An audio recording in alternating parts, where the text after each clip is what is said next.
Di dalam hadis yang lain riwayat Bukhari juga kata Nabi SAW, kullukum yadkhulul jannata illa man aba. Qalu wa man ya'ba ya Rasulullah? Qala man ata'ani dakhala jannah wa man asani faqad aba. Tiap-tiap kalian pasti masuk surga. Yang sudah beriman ini muslim masuk surga. Kecuali orang-orang yang enggan, kecuali orang yang sengaja tidak mau masuk. Para sahabat bertanya, siapa yang enggan ya Rasulullah? Kok bodoh benar gak mau masuk surga itu siapa? Kata Nabi SAW, barang siapa yang mematuhiku niscaya masuk surga. Dan barang siapa yang mendurhakaiku maka dia telah enggan. Termasuk dalam durhaka kepada Nabi SAW adalah memilah-milah syariat beliau, menerima yang disukai dan mengerjakan apa yang meninggalkan apa yang tidak disukai. Termasuk pelanggaran terhadap syariat Nabi SAW adalah mengada-ngadakan syariat setelah beliau menyampaikan, yang biasa dikenal dengan bid'ah. Itu termasuk adalah tidak menghormati Nabi SAW.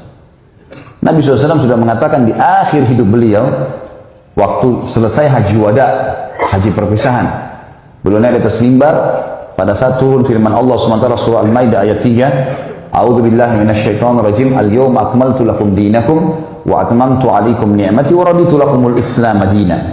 Hari ini aku sempurnakan agama kalian, nikmatku pada kalian, dan aku ridho Islam sebagai agama kalian. Maka beliau SAW naik di atas mimbar, kumpulin semua sahabat lalu berkata, seorang hamba setelah memuji Allah salawat pada diri beliau SAW, beliau mengatakan seorang hamba diberikan pilihan bertemu dengan Tuhannya atau tinggal di dunia yang fana ini. Lalu dia memilih Tuhannya. Ketahuilah, agama yang aku bawa telah disempurnakan oleh Allah. Sudah selesai. Semua halal haram sudah jelas. Semua sahabat itu suka duka, mereka saling salaman, berpelukan, gembira. Agama Allah sempurna luar biasa. Kecuali Abu Bakar. Abu Bakar menangis, terisak-isak di masjid. Maka semua sahabat bertanya, ada apa wahai Abu Bakar? Kata Abu Bakar, waktu Nabi SAW masih di atas mimbar.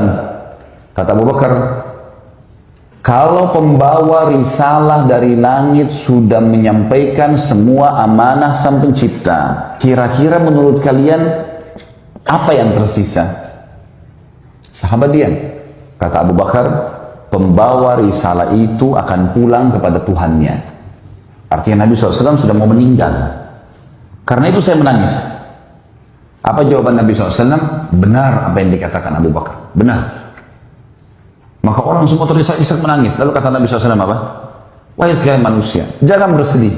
Karena perjanjian kita di haudku, di kualaku nanti di mahsyar. Yang penting kalian ikuti ajaranku, sudah aman. Akan ketemu kok. Makanya beliau mengatakan di sini, kalian semua bisa masuk surga, kecuali yang enggan. Siapa yang enggan ya Rasulullah?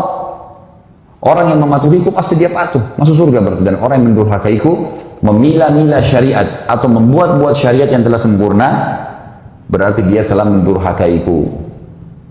Untuk apa teman-teman buat syariat baru? Bukankah syariat Nabi SAW sudah banyak, sunnahnya sudah banyak? Kerjakan istiqomah sampai mati. Teman-teman kita yang sedang mendakwakan sunnah, yang sekarang diberikan julukan segala macam lah, wahabi lah, garis kelas lah, apalah segala macam. Teman-teman sekalian tahu siapa yang diberikan julukan wahabi itu?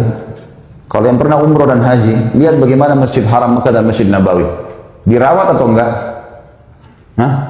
Kok enggak ada yang nyaut ini? Berarti belum ada yang pergi. Belum makan. Orang bicara Mekah Madinah, Marwan bicara makan. Masjid Haram teman-teman sekarang, dengan mewahnya, marmernya, AC-nya, Qurannya diganti seminggu sekali. Setiap seminggu sekali dikeluarin, ganti Quran baru. Percetakan Quran dibuat terbesar oleh Raja Fahd di Madinah. Masjid Nabawi dengan megahnya, lampunya, listriknya, itu sampai banyak jemaah saya bilang, Ustaz ini listriknya berapa? Berapa banyak listrik yang dipakai ini? Semua lampu mewah, sebesar masjid itu. AC-nya nggak pernah berhenti, setiap tiang ada AC. Mewah luar biasa gitu. Dirawat, dijaga kuburan Nabi SAW, dirawat kuburan Baqi, kuburan para sahabat, dan tidak pernah kita temukan satupun celengan sumbangan. Kenapa antum ketawa coba? Saya mau tanya. Karena kalau orang Indonesia yang pegang, banyak kotak amalnya. Sudah langganan. Di Masjid Haram Mekah sama Madinah nggak ada kotak amal. Antum mau datang nyumbang nggak diterima sama mereka, sudah terima kasih, cukup. Tower jam yang besar itu dibeli tanahnya pakai uang pribadinya Raja Abdul Aziz oleh anak cucunya. Warisan mereka sepakat sebagiannya dikasih ke beli tanah, dibangun tower jam itu, bangun hotel, mall segala, semua hasilnya, hasil sewanya, hasil belinya dikasih ke Masjid Haram. Itu yang dibilang Wahabi itu. Yang urus semua Masjid Haram dan Masjid Nabawi, Wahabi. Sampai kadang-kadang saya tanya orang nggak bisa jawab ini. Kalau antum tuduh-tuduh Mekah dan Madinah itu Wahabi, tahu nggak itu Mekah tempat lahirnya Nabi SAW dan 13 tahun dakwah Nabi SAW di sana? Tahu nggak Madinah itu ada rumahnya Nabi SAW dan 10 tahun syariat disempurnakan di sana? Sudah tahu belum itu? Tahu. Baik. Masuk akal nggak dua tempat Nabi lahir dan Nabi meninggal ini dan syariat sempurna di sana Allah biarkan sembarangan orang yang memegangnya? Secara akal nggak mungkin. Dari mana istilah Wahabi? Dari Syiah. Karena yang paling banyak membongkar kedok mereka, yang mencaci maki sahabat, mengatakan Quran kurang, yang menjaga kemurnian Islam memang Mekah sama Madinah sekarang. Memang di bawah naungan kerajaan Saudi itu fakta lapangannya. Nggak bisa dipungkiri masalah itu. Tapi mereka mengklaim sembarangan, mengatakan ini Wahabi ini garis keras segala macam. Saya tanya lagi jemaah saya, waktu pergi umrah Ramadan, ada nggak bapak-bapak sini dapat lain sholatnya orang di Mekah? Nggak ada. Sama aja. Malah kita lebih khusyuk, bacaannya lebih enak. Nah ini Wahabi nih. Jemaah umrah saya ajak kalau di Masjid Nabawi, dan teman-teman juga di sini kalau satu waktu umrah insya Allah. Saya doain semua dapat insya Allah. Mudah-mudahan Allah kasih umrah dan haji berulang-ulang. Ya.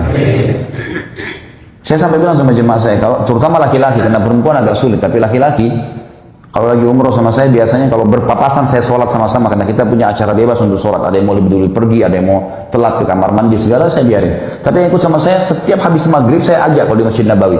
Setiap hari saya pindah-pindahin, sebentar halaqah syekh ini, sebentar halaqah syekh ini, sebentar halaqah syekh ini ajar hadits, ini ajar fikih, ini ajar macam-macam ilmu Al-Quran, ya.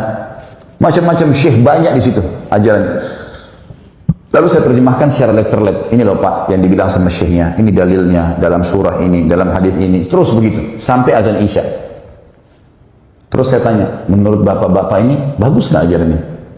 Bagus Ustaz. Dari tadi ini Allah berfirman, Rasulullah bersabda. Allah berfirman, Rasulullah bersabda. Saya bilang ini yang di Indonesia diklaim Wahabi ini. Ini fakta lihat lapangannya, coba lihat. Besok pindah ke Syekh Fulan, besok pindah ke Syekh Fulan. Di Mekah juga begitu. Dan antum bisa kalau ngerti bahasa Arab paling bagus datang ke situ, nanyain semuanya. Semuanya berisi dengan wahyu. Qala Allah, qala Rasul, qala Allah, qala Rasul. Karena menjaga kemurnian agama Islam. Itu yang diklaim dengan Wahabi. Dan yang menuduh mereka siapa? Orang-orang Iran, orang Persia, yang dasarnya mempertahankan ajaran Syiah. Quran kurang lah, sahabat dikafirkan lah. Yang mana kita mau dengar nih sebenarnya? Jelas-jelas mereka tinggalnya sudah jauh dari tempatnya Nabi SAW. Ajarannya mencaci maki. Saya tahu siapa yang dicaci maki? Mertua Nabi, Abu Bakar sama Umar. Yang dicaci maki dianggap zina istrinya Nabi. Yang dianggap kafir iparnya Nabi, Muawiyah. Adiknya Muawiyah, Ummu Habibah menikah dengan Nabi SAW, Ummul Mukminin. Dia sebenarnya Abdullah bin Sabah tujuannya mencaci maki Nabi SAW, tidak bisa. Caci makilah orang sekitarnya. Ya. Jadi teman-teman yang saya ingin titik beratkan di sini adalah tempat Nabi SAW menyampaikan wahyu dijaga sama Allah. Dijaga sama Allah.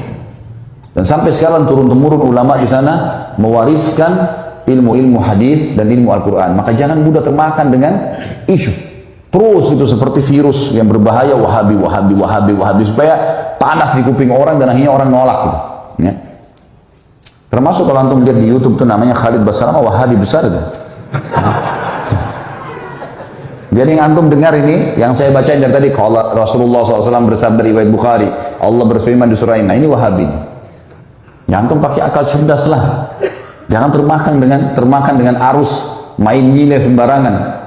Berarti target mereka untuk menjauhkan orang dari sunnah Nabi SAW berhasil. Jangan sampai itu terjadi. Jadi semua orang yang menolak ajaran Nabi SAW masuk dalamnya, mengerjakan apa yang dia suka, meninggalkan apa yang dia tidak suka, atau membuat-buat yang Nabi SAW tidak ajarkan. Hati-hati, termasuk kekufuran yang nyata kata para ulama adalah bila seseorang menganggap masih ada bagian risalah langit yang belum disampaikan oleh baginda Nabi SAW. Ini kekufuran yang nyata. Allah sudah mengatakan Nabi SAW sudah menyempurnakan agama di tangannya, lalu kita bilang tidak, masih ada yang belum diajarkan, lalu kita buat-buat.